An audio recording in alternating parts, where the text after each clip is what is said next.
নমস্কার দর্শক বন্ধু, মানসী এভরিথিংসে সকলকে স্বাগত জানিয়ে আমি শুরু করছি আজকের একটি রেসিপি। সেটি হলো ফুলকপি দিয়ে ডাল। এই ফুলকপি দিয়ে ডাল রান্নাটাই শীতকালের মরশুমে প্রায় ঘরে ঘরে হয়ে থাকে।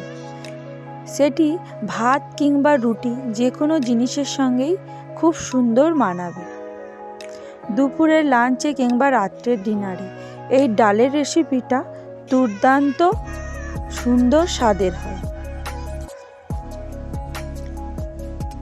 তা আমি এখানে সম্পূর্ণ ডালটা মুগ ডাল দিয়ে রান্না করছি।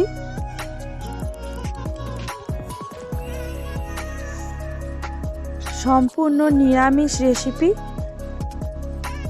পেঁয়াজ রসুন ছাড়া এই ফুলকপি দিয়ে ডালটা কতটা সুন্দরভাবে করেছি সেটি আপনাদের সঙ্গে শেয়ার করলাম। চলুন দেখা যাক রেসিপিটা।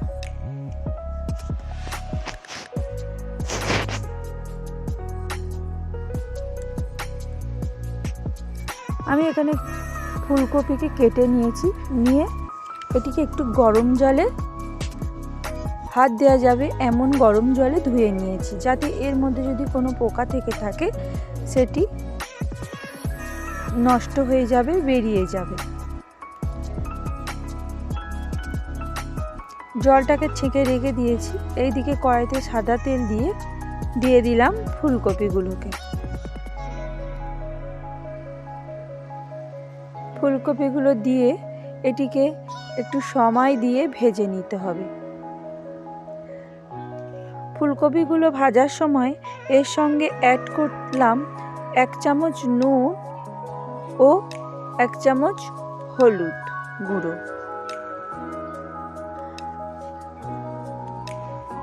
নুন হলুদ দিয়ে ভালো করে ফুলকপিটাকে ভেজে নিতে হবে। এমনভাবে ফুলকপিটিকে ভাজতে হবে যাতে এর মধ্যে যেন ফুলকপি ভাজার সুন্দর সেন্টটা চলে আসে। তাই একটু ফুলকপিটাকে অবশ্যই সময় দিয়ে ভেজে নিতে হবে।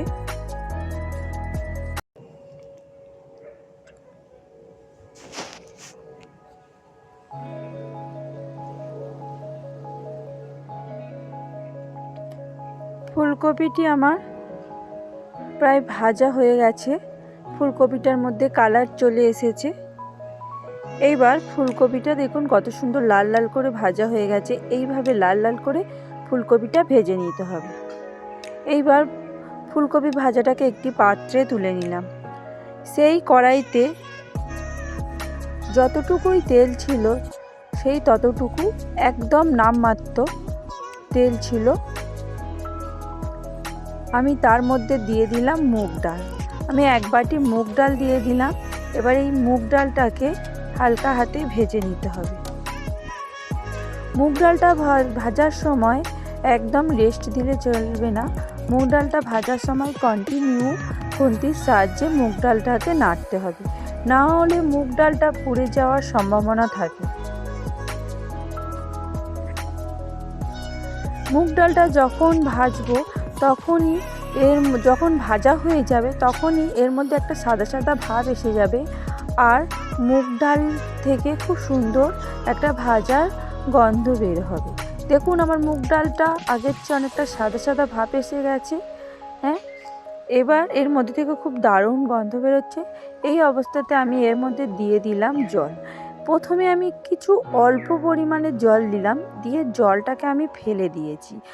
এর ফলে কি হবে, মুগ ডালটাও আমার ধোয়া হয়ে যাবে, আর জলটাও ফেলে দিলে মুগ ডালটা ধোয়া হয়ে যাবে। সেই জন্যে মুগ ডালটা ধুয়ে নিয়ে আবার নতুন করে জল দিয়েছি। নতুন করে জল দেওয়ার পরে আবার এটিকে ঢাকনা দিয়ে কিছুক্ষণ রেখে দিলাম সিদ্ধ হওয়ার জন্য। কিছুক্ষণ পরে খুলে এইভাবে হাত দিয়ে দেখে নিতে হবে যে মুগ ডালটা সিদ্ধ হয়েছে কিনা। প্রায় মুগ ডালটি সিদ্ধ হয়ে গেছে, আমি আর একটু হতে বাকি আছে। এই অবস্থাতে আমি এর মধ্যে দিয়ে দিলাম আরও একটু সামান্য জল। আর একটু সামান্য জল দিয়ে এটিকে আরও কিছুক্ষণের জন্যে হতে দিতে হবে। এই হওয়াটা হবে, মুগ ডালটাও সিদ্ধ হয়ে যাবে আর সঙ্গে দিয়ে দেব ফুলকপি ভাজাগুলো। আর এক্সট্রা আর একটু হলুদ দিলাম, হাফ চামচ, আর দিয়ে দিলাম স্বাদ অনুযায়ী নুন। ডালের মধ্যে কোনো নুন এবং হলুদ দেওয়া হয়নি, তাই এই নুন হলুদটি ব্যবহার করলাম। এইবার ফুলকপিটা আরেকটু হতে দিতে হবে এবং ডালটা সিদ্ধ হয়ে গেছে, এটিকে তুলে রেখেছি। কড়াইতে তেল দিয়ে শুকনো লঙ্কা ও জিরে ফোড়ন দিলাম।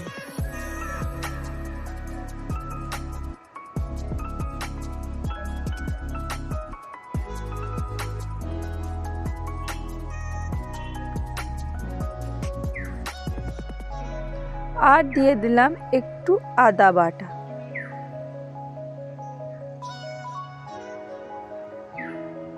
এটা একটু লো ফ্লেমে করতে হবে, না হলে আদা চচ্চড় করে চারিদিকে ছড়িয়ে যাওয়ার সম্ভাবনা থাকে।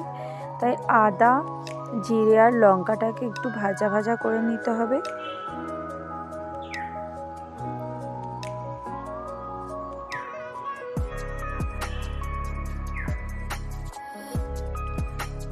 এইবার এর মধ্যে দিয়ে দেব সেই ডালটা,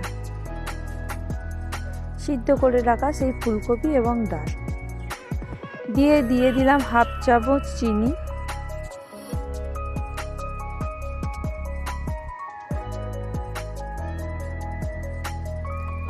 এইবার কিছুক্ষণ ফুটলেই হয়ে যাবে আমার ফুলকপি ডাল। লাস্টে দিয়ে দিলাম 1 চামচ ঘি। এবার ফুলকপির ডালটাকে নামিয়ে নিয়েছি। এর মধ্যে দিয়ে দিচ্ছি আমি একটু জিরে গুঁড়ো আর একটু চিলি ফ্লেক্স। এইগুলো অপশনাল, আপনারা চাইলে দিতেও পারেন, নাও দিতে পারেন। এইগুলো দিলে স্বাদটা খুব সুন্দর হয়। রাত্রের ডিনারে রুটির সঙ্গে যদি খাওয়া যায় তখন তো খুব দারুণ অন্যরকম স্বাদের এই ফুলকপি ডালটি লাগবে। তাই অবশ্য একবার এই শীতের মরশুমে একবার বানিয়ে দেখুন। আর কেমন লাগলো আমার রেসিপিটি অবশ্যই লাইক, শেয়ার ও কমেন্ট করবেন। আর আমার চ্যানেলটি সাবস্ক্রাইব করার অনুরোধ রইল। Thank you for watching. সকলে ভালো থাকবেন, সুস্থ থাকবেন।